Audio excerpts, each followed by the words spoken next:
कृष्णाय वासुदेवाय हरये परमात्मने प्रणतः क्लेशनाशाय गोविन्दाय नमो नमः। आप सभी से निवेदन है, अपने दोनों हाथों को ऊपर उठाएं और मुट्ठियां बांध लें, एकदम सीधे दोनों हाथों को ऊपर उठा लें। जहां जहां तक मेरी आवाज जा रही है, जो पंडाल के अंदर है, जो पंडाल के बाहर है, जहां जहां तक मेरी आवाज जा रही है, इतना उच्च स्वर में जय जय घोष आप सभी को करना है, क्योंकि बीसापुर की जो धरती है वो बहुत ही परम पवित्र धरती है और यहाँ बड़े सुंदर शुभ आयोजन होते हैं। मैं एक बार नहीं, कई बार बचपन से काली रात में कथाओं में आती रही हूँ और यहाँ से आधे से ज़्यादा लोग कथा सुनने के लिए आते थे।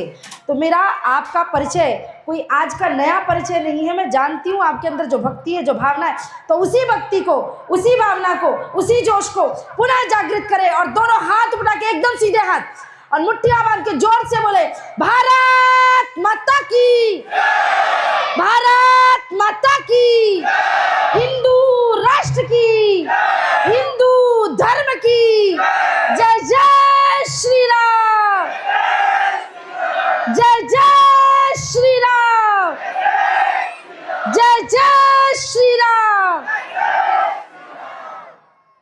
सबसे पहले तो इस बीसापुर की पवित्र माटी को प्रणाम करती हूँ, नमन करती हूँ, क्योंकि वास्तविकता में ये भूमि अपने आप में इतनी पवित्र है। भागवत महापुराण में कहा है, न हम्यानि तीर्थानि न देवा मोक्षमालया ते पुनन्ति रुक्कालेन दर्शना देव साधवा। केवल जहां पवित्र नदियां बहती है वही स्थान तीर्थ स्थान नहीं होता। जहां बड़े बड़े मंदिर इत्यादि बने हो पुरातन, वही स्थान तीर्थ स्थान नहीं होता, बल्कि जहां पे सत्कर्म होते रहते हैं, साधु संतों का प्रवास होता रहता है या भगवान की कथाएं होती रहती हैं, वो स्थान तीर्थ स्थान बन जाता है। और आपका बीसापुर तो इतना पवित्र है जहां 50 वर्षों से अखंड रामचरितमानस का पाठ चल रहा है। तो आपकी नगरी तो अपने आप में इतनी पवित्र नगरी है।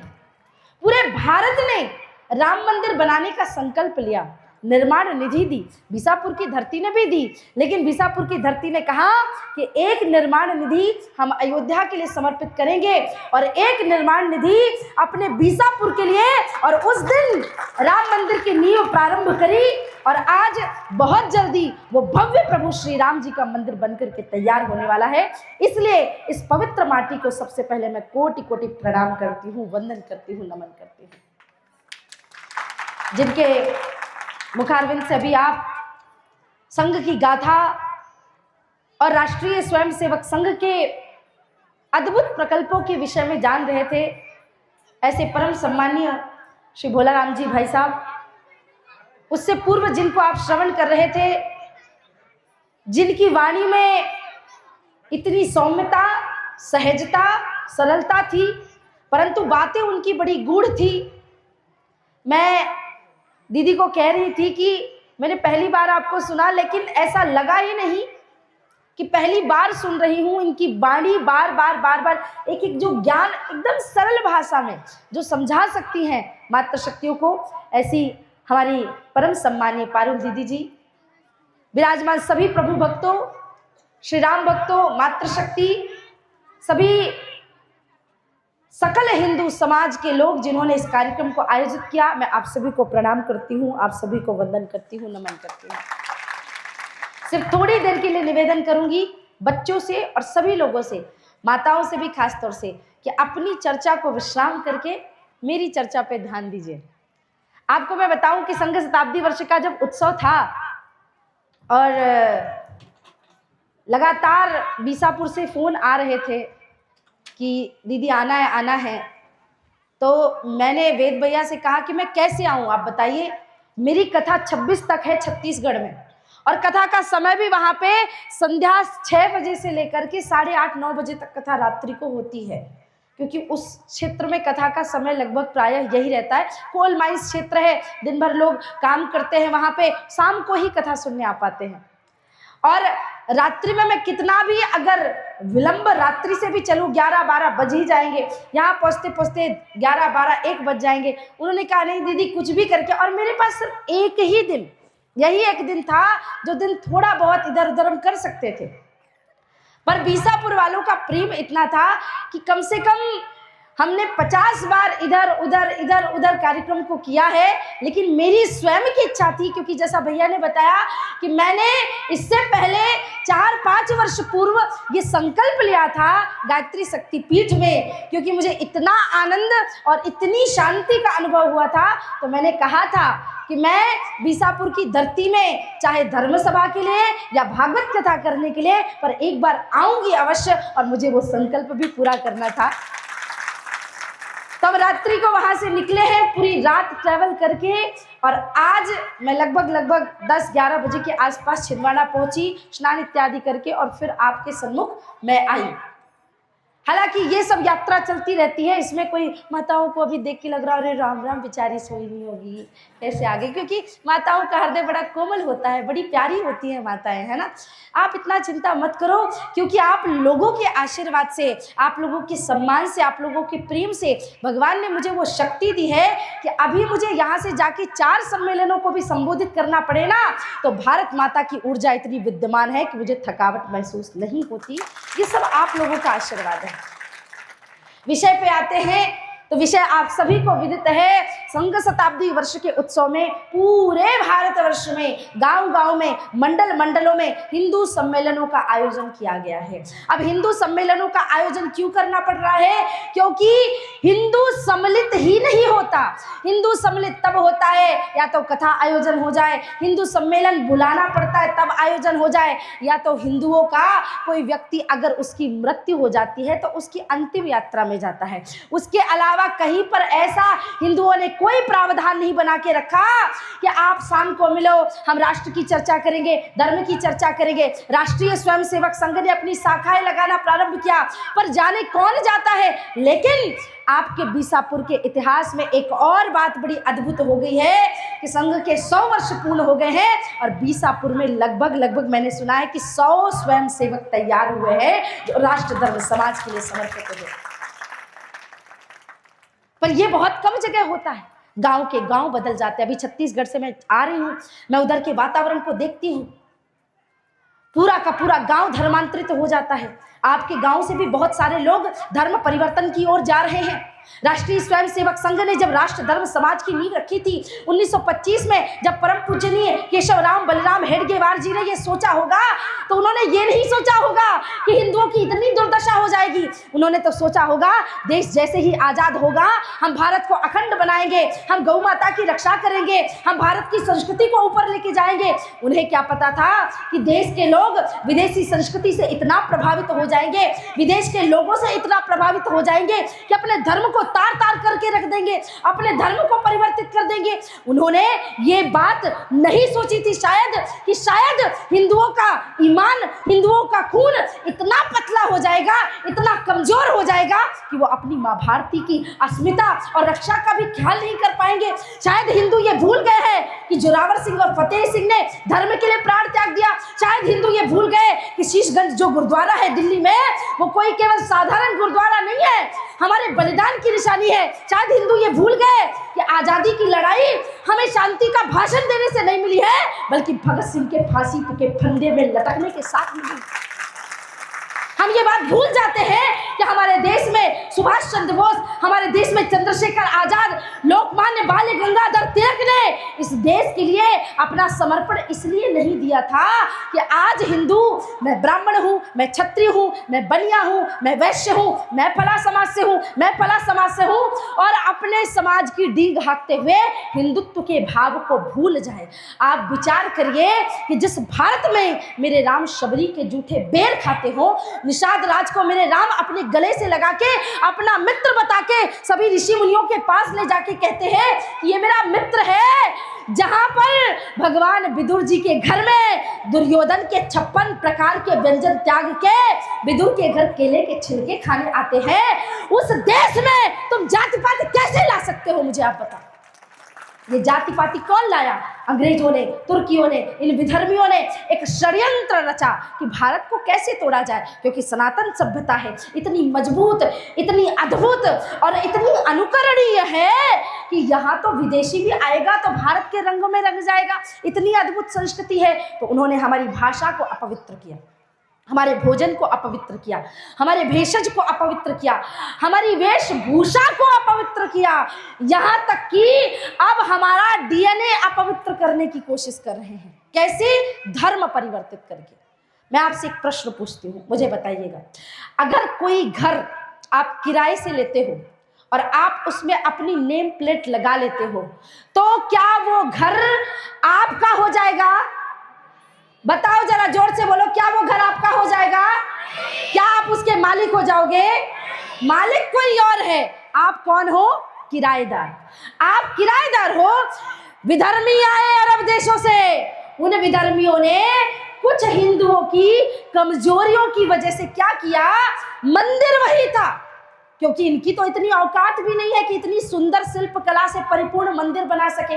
मंदिर वही रखा इन्होंने, मंदिर के शिखर को तोड़ दिया और गुंबद अपना लगा दिया, नेम प्लेट अपनी लगा दी और अपना नेम प्लेट लगा के अयोध्या में बाबरी बनाकर आ गए, मथुरा काशी में आ गए। यहाँ पर एक एक जगह पे, चाहे वो भोजशाला हो, चाहे वो तक्षशिला नालंदा की विश्वविद्यालयों में अपने प्रकल्प इनको छोड़ने हो, और भारत के ऐसे 33,000 मंदिरों को इन्होंने नष्ट किया और अपने प्रतिलिपि लगा करके अपनी मस्जिदें लैंड जिहाद के माध्यम से स्थापित करना प्रारंभ कर दिया। तो पहले आप मुझे बताइए कि क्या इनके मंदिरों में गुंबद लगाने से वो मस्जिद इनकी हो गई? बोलो, जोर से बोलो, क्या मस्जिदें इनकी हो गई? वो मस्जिद भी नहीं है, वो आज भी मंदिर ही है। आप उन मस्जिदों के प्रकल्प को, स्वरूप को, शिल्प कला को अगर देखोगे तो उसमें राम बने हुए हैं, उसमें कृष्ण बने हुए हैं, रामायण काल की पूरी लीला अंकित की गई है। अरे बुजदिलो, अरे अरब देशवासियों, अरे मुगलों, तुम्हारी छाती में अगर इतनी ही पीड़ा थी कि बड़े बड़े शिल्प कला से परिपूर्ण स्थानों को बनाना है तो जाके अरब देश में बनाते। लेकिन अरब देश में मजदूर कहाँ मिलेंगे? वहाँ के लोगों के अंदर इतनी कला नहीं है ना। लोग कहते हैं ताजमहल हमारा है, कुतुब मीनार हमारा है, लाल किला हमारा है। तो अफगानिस्तान में कोई ताजमहल आज तक क्यों नहीं बन पाया? बताओ जरा। पाकिस्तान में कोई कुतुब मीनार क्यों नहीं बन पाया? किसी अरब देश में जाकर देखो, कोई कुतुब मीनार, ताजमहल क्यों नहीं बना? क्योंकि भारतीयों ने ही इस शिल्प कला को बनाया है। बनाने वाला हिंदू, रचाने वाला हिंदू, पूजा करने वाला हिंदू, और आकर के गुंबद रूपी नेम प्लेट लगा के अगर कोई मलेच्छ चला गया और वो ये सोचे कि वो हमारा अधिकार हो गया, तो ये भूल में मत रहना, एक एक स्थान को चुन चुन के हिंदू वापस लेंगे। अभी तो केवल झांकी है, मथुरा काशी बाकी है। हम भूले नहीं होते। फिर वो मलेच्छ आए और उन्होंने कहा कि केवल गुंबद खड़ा करने से कुछ नहीं होगा, धर्म परिवर्तन कराओ। कुएं में पानी पिया और जूठा पानी डाल दिया और कह दिया, अच्छा हिंदुओं, तुमने हमारा जूठा पानी पी लिया, अब तुम्हारा धर्म नष्ट हो गया, अब तो तुम धर्मांतरित हो गए। ईसाई आए और 2-4 10 मुट्ठी चावल फेंक दिया, 2-4 बोरी अनाज दे दिया, हम राइस क्रिश्चियन बन गए। किसी ने 2-4 बच्चों की शिक्षा स्पॉन्सर कर दी, अपने कॉन्वेंट स्कूलों में पढ़ा दिया, हम धर्मांतरित हो गए। एक आदमी ने तो ऐसी बात बताई, बोले साध्वी जी, मेरी बेटी की शादी होने वाली थी, मुझे कोई पैसे नहीं दे रहा था, किसी ईसाई मिशनरी ने आके मुझे 5 लाख रुपए दिए और मैंने अपना धर्म परिवर्तन किया। मैंने कहा, चुल्लू भर पानी में डूब के मर जाओ, धर्म माँ की समान होती है, और 5 लाख क्या, कोई 50 करोड़ भी दे दे तो कोई अपनी माँ को कभी बेचता नहीं है। तुमने अपनी माँ बेची, 5 लाख के लिए तुमने माँ को बेच दिया। ये कैसा धर्म है तुम्हारा? ये कैसी भावना है तुम्हारी? लेकिन फिर भी मैंने सुना है बीसापुर के भी कुछ लोग धर्मांतरित हो गए हैं। तो ध्यान से सुनो, ठीक है, कर लिया आपने धर्मांतरण, पर ध्यान से सुनना जरूर। इस पूरे ब्रह्मांड में केवल एकमात्र धर्म है, वो है सत्य सनातन वैदिक हिंदू धर्म। कौन सा धर्म है? सनातन धर्म। हमारे पास दूसरा, तीसरा, चौथा, पांचवा, छठवा, 50वां, 100वां भी कोई विकल्प नहीं है। एकमात्र धर्म क्या है? सनातन धर्म। अब पाकिस्तान में कोई मरे, अफगानिस्तान में कोई मरे, अमेरिका में कोई मरे, उनकी पूजा पद्धतियां अलग होंगी, उनके विचार अलग होंगे, भावनाएं अलग होंगी, लेकिन और चाहे वो दफनाया जाए, चाहे वो जलाया जाए, लेकिन मिलना सबको पंच महाभूतों में ही है। इस बात को हमें समझना होगा कि ईसाई मरे, मुसलमान मरे, मरने के बाद कहाँ विलीन होता है? पंच महाभूतों में। और दिखा दो मुझे इस्लाम में कहीं पंच महाभूतों के बारे में वर्णन हो, दिखा दो मुझे ईसाइयों की किसी परंपरा में पंच महाभूतों के विस्तार से वर्णन हो। केवल हमारे शास्त्र, हमारे धर्म बताते हैं कि हम पंच महाभूतों से निकले हैं और पंच महाभूतों में जाएंगे। इसका मतलब दुनिया का हर आदमी सनातनी ही है। इस बात को हमें स्वीकार करना होगा। तुम्हारी पूजा पद्धति अलग हो सकती है, तुम्हारा स्वरूप अलग हो सकता है, तुम्हारा पहनावा अलग हो सकता है, पर याद रखना डीएनए कैसे बदल लोगे? बताओ, आज से 7, 8, 10 पीढ़ी पीछे जाओगे तो तुम्हारा नाम भी रमेश, सुरेश, दामोदर, गोविंद, गोपाल ही निकलेगा। वो बाबर को भी नहीं पता था, वो बाबर अकबर की औलादे भी अगर अपनी 20 पीढ़ियां पीछे जाती ना तो उनके भी वंशज हिंदू ही थे। आज से 2500, 3000 साल पहले आए हुए ये जो धर्म है ना, इनको क्या पता राम कौन थे, इनको क्या पता कृष्ण कौन थे, इनको क्या पता भगवान नरसिंह कौन थे, इनको क्या पता नारद जी कौन थे। अगर एक बार इतिहास पढ़ेंगे तो इन्हें हमारे धर्म की सच्चाई, धर्म की सत्यता पता चलेगी।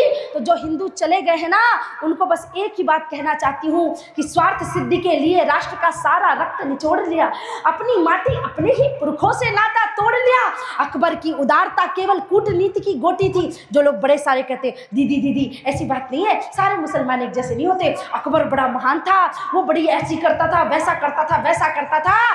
अकबर इतना विधर्मी था कि हिंदुओं की महारानियों को, विवाहित स्त्रियों को उनका युद्ध विजय होने के बाद अपने हरम में ला करके रखता था और हजार हजार हिंदू महिलाओं के साथ उसने बलात्कार और दुरात्कार किए हैं। ऐसा अकबर का इतिहास रहा है। ये कोई महान नहीं था।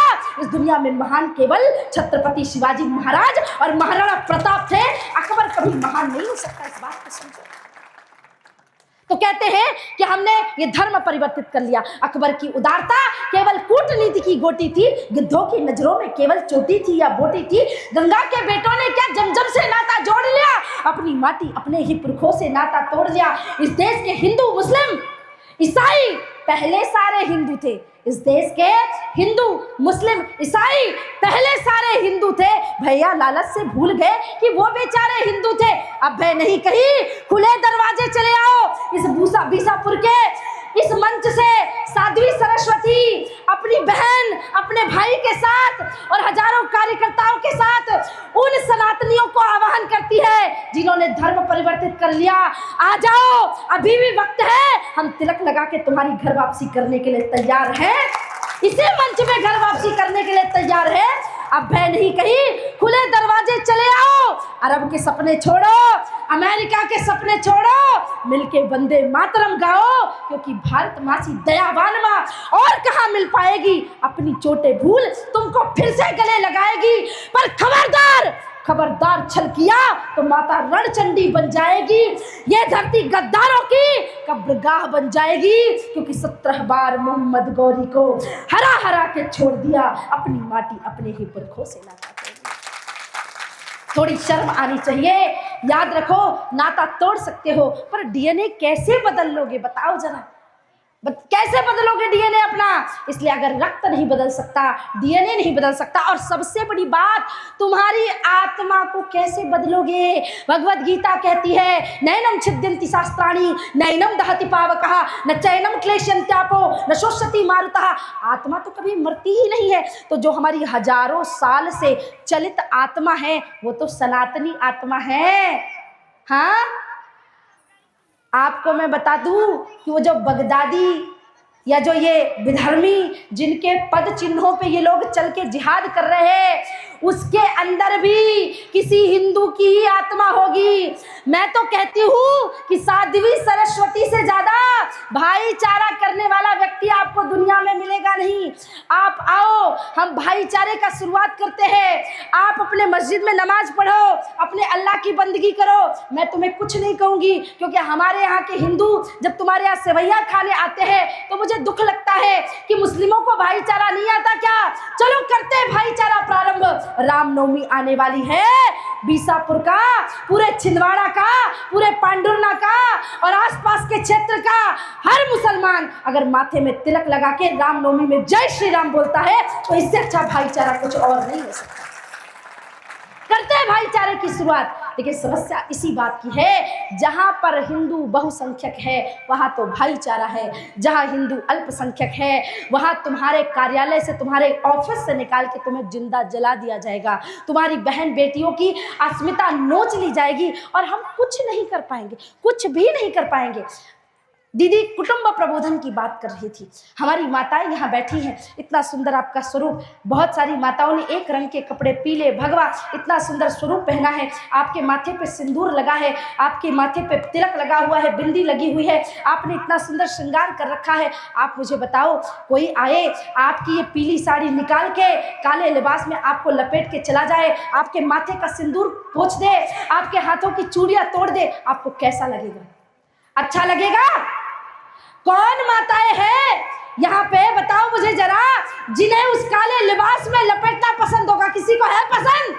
नहीं पसंद आता, क्योंकि उन बहनों को भी पसंद नहीं आता। मेरे पास बहुत सारी मुस्लिम बहनें आती हैं जो बहुत दुखी हैं, बहुत प्रताड़ित है, बहुत परेशान है, और वो ये बात स्वीकार करती है, बहुत सारे मंचों पर भी कलश यात्रा लेकर के चलती है और वो कहती है अगर हमारा बस चलता दीदी तो हम सनातन धर्म में वापस आ गए होते, क्योंकि इस्लाम में तो स्त्रियों को केवल मशीन समझा जाता है बच्चा पैदा करने की, पर आपके सनातन धर्म में कहा जाता है यत्र नारी पूज्यन्ति रमन्ति तत्र देवता।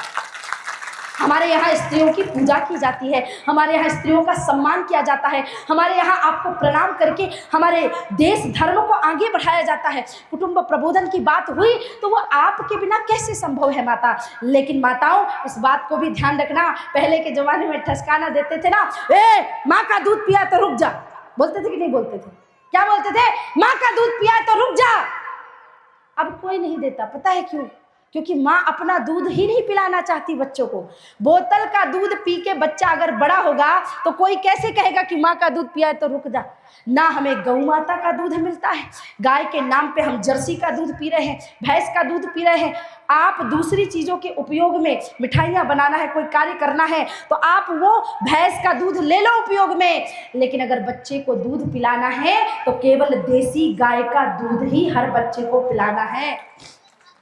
अब आप बोलोगे देवी जी आप तो कहते हो पशु प्रेम है मुझे जर्सी से कोई आपत्ति थोड़ी है, मुझे किसी भी पशु से कोई आपत्ति नहीं है, क्योंकि भारत जैसा पशु प्रेम करने वाला देश पूरी दुनिया में कोई नहीं हो सकता। पूरी दुनिया तो कुत्ते को हाथ में लेकर के कहती वी आर एनिमल लवर। हम तो नंदी की पूजा करते हैं, गाय की पूजा करते हैं, हम तो नाग पंचमी के दिन दुनिया में जिसे सबसे ज्यादा जहरीला माना जाता है नाग, हम तो नाग को दूध पिलाने वाले लोग हैं। हम तो इतनी पशु प्रेम की भावना रखते हैं, तो हम केवल एनिमल लवर होने का ढोंग नहीं करते। मुझे किसी पशु से आपत्ति नहीं है, पर समस्या इस बात की है कि हिंदुओं के रक्त को दूषित करने की, आपके बच्चों को जो मंदबुद्धि बनाने की, आपके बच्चों का विकास रोकने की जो ये पूरी की पूरी श्रृंखला बनाई गई है, ये विदेशों से षड्यंत्र होके आई है। जर्सी गाय यहाँ पे आ गई।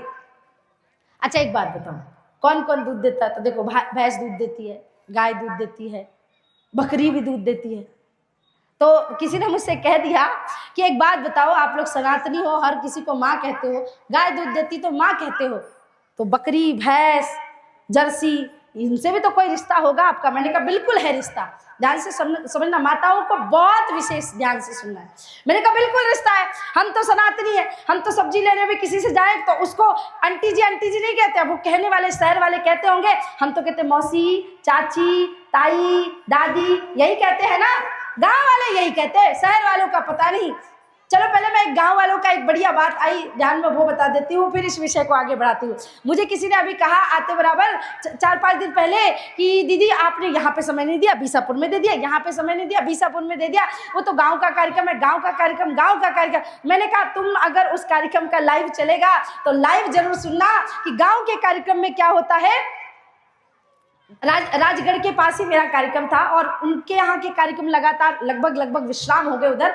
आज एक दिन और उधर एक कार्यक्रम था तो वो पीछे पड़े थे कि आप छिंदवाड़ा में गांव में जा रहे हो, आप इतना बड़ा भव्य कार्यक्रम हमारे यहाँ का छोड़ के जा रहे हो। तो मैंने कहा गांव से मुझे कितना लगाव है, क्योंकि गांव के लोगों के पास जो प्रेम है, जो भावना है, वो पूरी दुनिया में कहीं नहीं हो सकती। और गाँव के लोगों से ज्यादा समझदार बुद्धिजीवी व्यक्ति दुनिया में कहीं नहीं मिलता।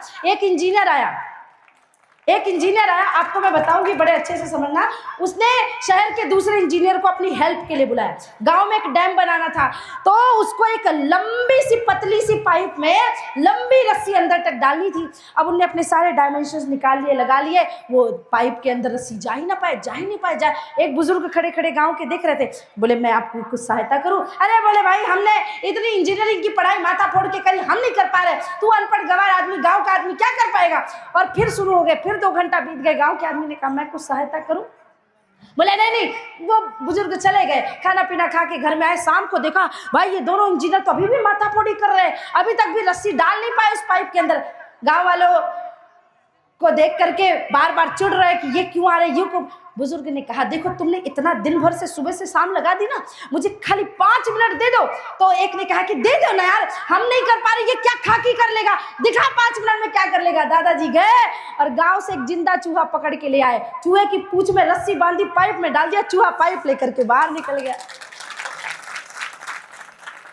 जहां बड़ी बड़ी पढ़ाइयां खत्म हो जाती है वहां गांव के लोगों का अनुभव प्रारंभ हो जाता है। ये हमारे गांव की परंपरा है। तो गांव वाले तो सबको नाम देते हैं, तो फिर भैंस को, बकरी को, जर्सी को नाम क्यों नहीं देंगे? तो गांव वालों ने क्या कहा कि गाय कौन है? गाय हमारी माता है। तो बोले भैंस कौन है? बोले भैंस थोड़ी मोटी सी रहती है, तो लगभग प्राय मौसी जी लोग थोड़ी मोटी रहती है, तो भैंस मौसी बन गई। भैंस को क्या बना दिया? मौसी। अच्छा नहीं, कोई दुबली पतली मौसी हो तो बुरा मत मानना, क्षमा करना है, ऐसे मैं किसी बॉडी शेमिंग के लिए नहीं बोल रही, बट ऐसी सहज भाव। भैंस कौन होगी? बोले मौसी। बोले बकरी? तो बोले बकरी को क्या बना दे? आपकी सहज भाषा में चाची बोलते हैं, बोले बकरी को बोल देते हैं आंटी, क्योंकि विदेश के लोगों को भी बकरियों का दूध पसंद था ना। तो विदेशी लोग आए और आपको पता है मैं किन की बात कर रही हूँ, उन लोगों ने बकरी का दूध पीना शुरू किया और बकरी बन गई आंटी। अब जर्सी तो हमारे यहाँ से है ही नहीं, तो हमारे यहाँ की जो माताएं थी उनको माता श्री, मैया, श्रीमती इन शब्दों से संबोधित किया जाता था। लेकिन जो विदेश से उस समय विक्टोरिया और इनके ज़माने में, एलिजाबेथ के ज़माने में आती थी, हम लोग उनको क्या कहते थे? मैडम। तो जो जर्सी है वो अपने देश की नहीं है, तो वो कौन है? मैडम है। भैंस मौसी हो गई, बकरी आंटी हो गई और जर्सी हो गई मैडम। माताओं हृदय में हाथ रख के बताना मुझे, जब तुम्हारे घर में बच्चा जन्म लेता है तो क्या तुम उसे मौसी का दूध पिलाती हो, आंटी का दूध पिलाती हो, मैडम का दूध पिलाती हो? नहीं, डॉक्टर भी कहते हैं बच्चे को केवल माँ का दूध पिलाना है। बीसापुर की जनता ये समझ जाए कि हर सनातनी के घर में एक देसी गौ माता होनी ही चाहिए, ताकि हमारे बच्चों को माँ का दूध पिए। जिनके शताब्दी वर्ष के उत्सव में, संघ के शताब्दी वर्ष के उत्सव में हम आए हैं, राष्ट्रीय स्वयंसेवक संघ के द्वितीय सरसंघ चालक परम पूजनीय माधवराव सदाशिवराव गोलवलकर गुरु जी की माता जी की मृत्यु जब हुई ना, तो जब उनसे लोग कहने लगे अरे आप तो अनाथ हो गए, तो गुरुजी ने कहा आज कहा है फिर कभी मत कहना, क्योंकि मेरी एक संसार की माँ गई है, अभी तो मेरी भारत माता और गौ माता है, इनके होते मैं कभी अनाथ नहीं हो सकता। हर सनातनी को गाय गौ माता की रक्षा करनी है और माताओं को ये संकल्प लेना है कि बच्चे को या तो अपनी माँ का या गौ माता का दूध ही मिले।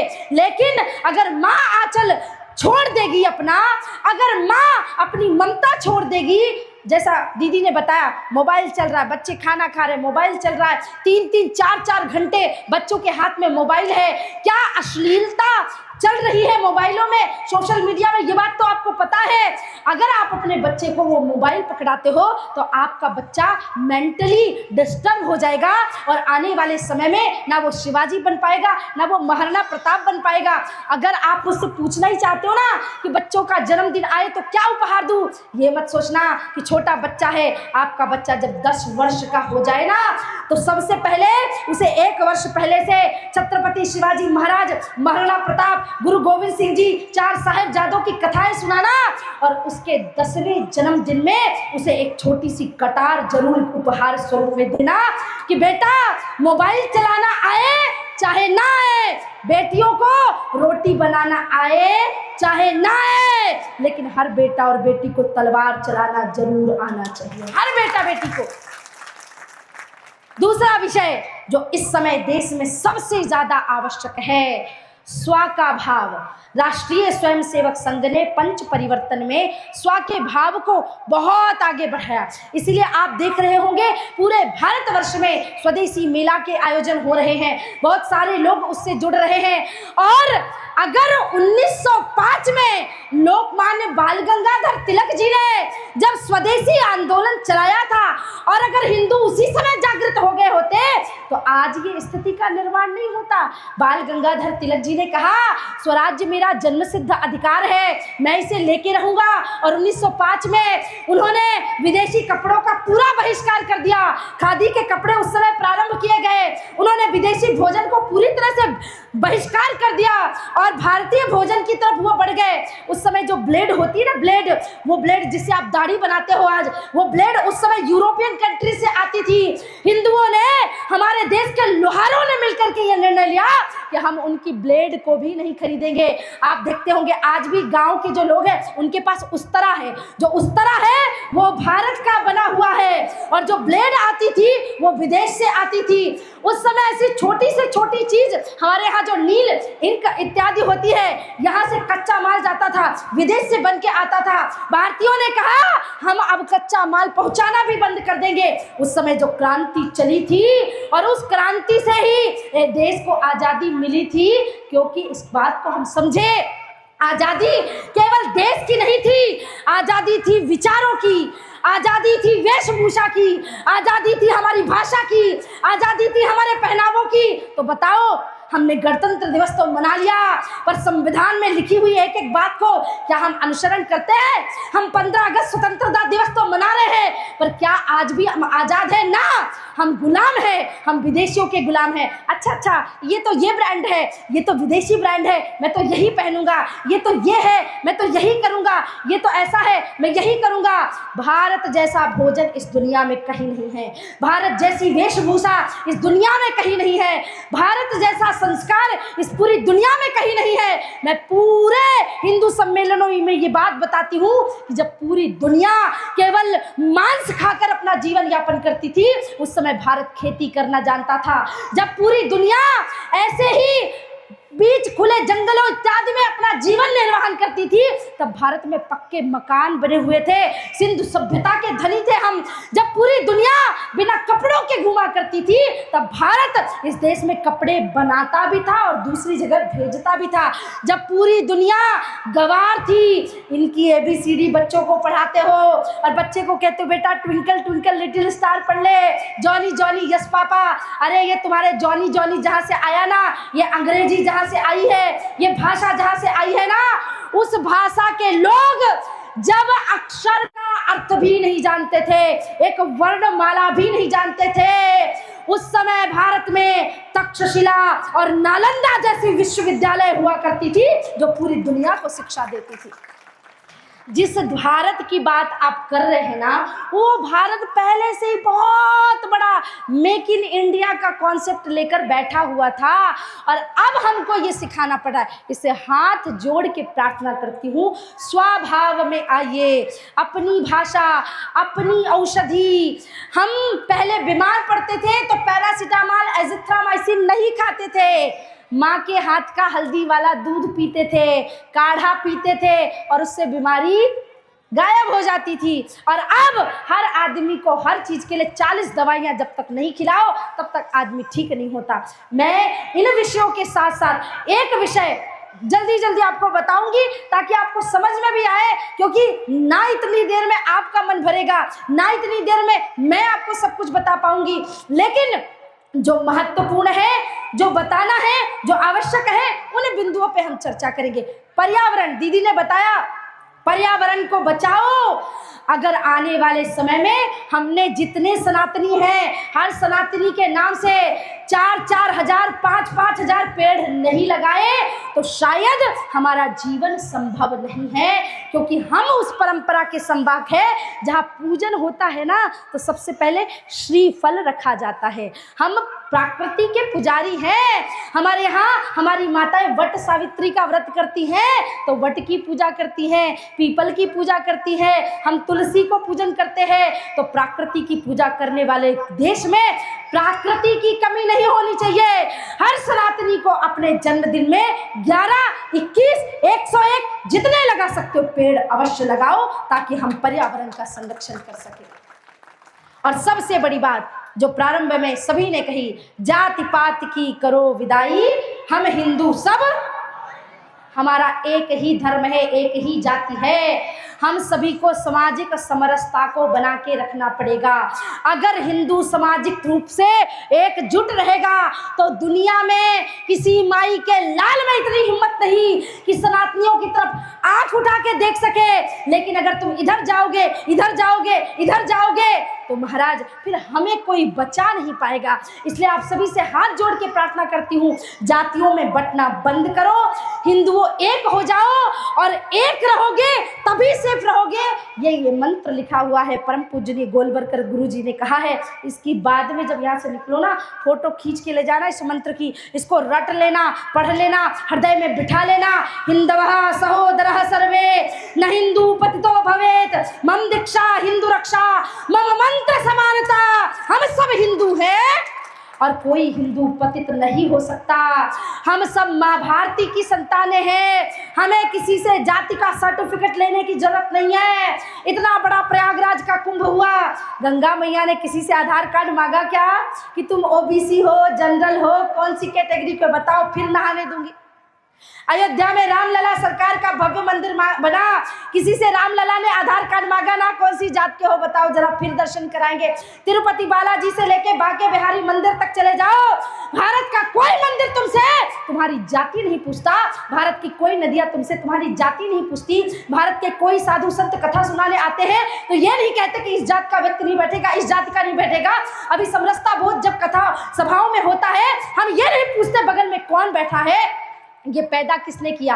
हमने हमारी शादी में ये यहाँ बैठेगा, हम ये यहाँ बैठेंगे, स्कूलों में हम ये कर देंगे। ये उन तुर्कियों ने, अंग्रेजों ने, मुगलों ने हमारे बीच में फूट डालो राज करो नीति के कारण हमें जातियों में बांटा। हम किसी जाति के मोहताज नहीं हैं, हम माँ भारती के पुत्र हैं और हमारी एक ही जाति है, हम सब सनातनी हैं। और जिस दिन सनातनी होने का गौरव, कौन कौन किस किस व्यक्ति को गर्व है कि वो सनातनी, हाथ उठाओ, उठाओ जरा, है हम सनातनी। तो जिस दिन हमें सनातनी होने का गौरव रहा ना, उस दिन इस पूरे भारत में आपको विजयी होने से कोई नहीं रोक सकता। और आखिरी बात, नागरिक कर्तव्य बोध। हर नागरिक को ये कर्तव्य का बोध होना चाहिए कि मेरे कर्तव्य क्या है। हाँ, गुटखा खाया, थूक दिया रास्ते पे, वो गुटखा भी थूक दिया, गुटखे की पन्नी भी थूक दी। पहली बात तो गुटखा खाना ही खराब बात, खाना ही नहीं चाहिए। शराब पी और पूरे गार्डन में, पहाड़ों में, जंगलों में, बड़े बड़े सुंदर स्थानों में सरकार गार्डन बना रही है, पर्वत साफ सुथरे किए जा रहे हैं। हम पहाड़ों के बीच में जाएंगे, दोस्तों के साथ मदिरा पान करेंगे और बोतल को फोड़ के और कांच बिखरा के कि भाई हम तो मरे हैं, दूसरों को भी मारेंगे। कितनी निंदनीयता और कितनी शर्म की बात है। हम अपने देश को सुरक्षित रखें, स्वच्छ रखें, साफ रखें। माताएं भी, आप जब घर से कचरा फेंकती ना तो एक ही पन्नी में ब्लेड डाल दिया, कचरा डाल दिया, बाल दिया, उसी में रोटी डाल दी। आपकी वो कचरा वाली पन्नी गौ माता खाती है, उसके गले में वो ब्लेड चुभता है, नुकीली वस्तुएं रोटी के साथ डालोगी। अरे गाय को खिलाने वाली चीज़ें कभी भी अनाज तो नाली में डालना ही नहीं चाहिए। चाहिए। जो लोग कचरा पेटी में अनाज भर भर के फेंक रहे हैं, आप सोचो अन्न देवता भगवान है और भगवान का अपमान नहीं किया जाता, इसलिए उतना ही लो थाली में कि व्यर्थ न जाए नाली में। अपनी थाली में भोजन उतना ही ग्रहण करिए जितना फेंकना ना पड़े। हर नागरिक को अपने कर्तव्य का बोध होना चाहिए और नागरिक कर्तव्य में सबसे बड़ा कर्तव्य आता है कि 5 प्रकार की भक्ति है, मातृभक्ति, पितृभक्ति, गुरु भक्ति, देव भक्ति, राष्ट्र भक्ति। उसमें हमारा कर्तव्य है कि हमें सर्वोपरि राष्ट्र भक्ति करनी चाहिए।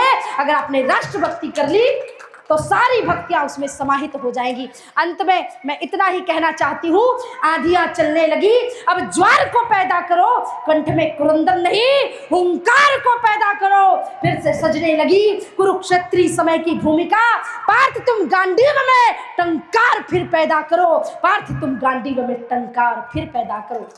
हर सनातनी एक हाथ में माला और दूसरे हाथ में भाला लेकर के चले।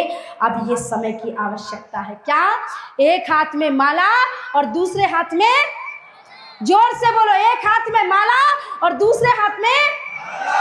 और केवल माताओं का काम घर में रोटी बनाना, घूंघट में रहना, बच्चों को पालना नहीं है। झांसी की रानी को याद करो, महारानी चिन्नम्मा को याद करो, हाड़ी रानी को याद करो। समय आए ना तो पति को अपना गला तक काट के हाड़ी की रानी ने दिया कि जाओ युद्ध में विजय होकर के आना, मेरे मोह में वापस मत आना।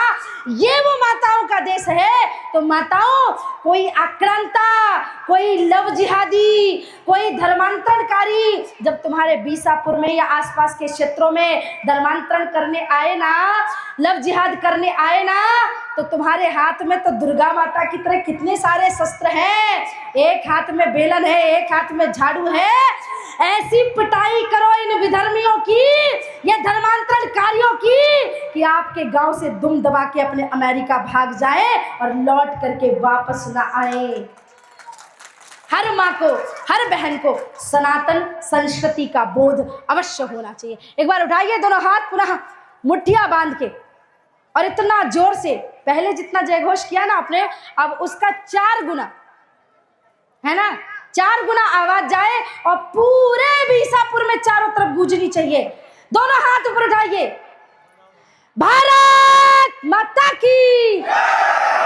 अच्छा, एक बार हाथ ऊपर रखो, मैं 2 मिनट कुछ कह रही हूं, क्योंकि मैंने मंच से आवाहन किया है। हमारे यहाँ एक पवित्र नदी है, कुलबहरा नदी, जिनका हर साल पूजन करते हैं, हम कथा सुनाते हैं। जो लोग धर्मांतरित हो गए हैं, मैं कहती हूँ उनसे फिर से प्रार्थना कर रही हूँ, आओ हम तुम्हें कुलबहरा माता में स्नान कराते हैं, तिलक लगाते हैं, घर वापसी कर लो, फिर से आखिरी समय है। और जो लोग उनसे प्रभावित हो रहे हैं वो लोग भी प्रभाव में आना छोड़ दे, और जो नहीं छोड़ेंगे उन लोगों का इतना पुरजोर विरोध करो, इतना पुरजोर विरोध करो, या तो जिन्होंने धर्म परिवर्तित किया वो आपका गांव छोड़ के भाग जाए या फिर अपने घर में वापस आ जाए। एक बार पुनः दोनों हाथ उठा के मुट्ठियां बांध के बोलेंगे, भारत माता की, भारत माता की, हिंदू राष्ट्र की, हिंदू धर्म की, राम जन्मभूमि की, कृष्ण जन्मभूमि की, काशी विश्वनाथ की, जय जय श्री राम, जय जय श्री राम, जय जय श्री राम। आप सभी ने बड़े धैर्य से सुना, बहुत बहुत धन्यवाद। जय श्री राम, जय मां भारती, बहुत धन्यवाद।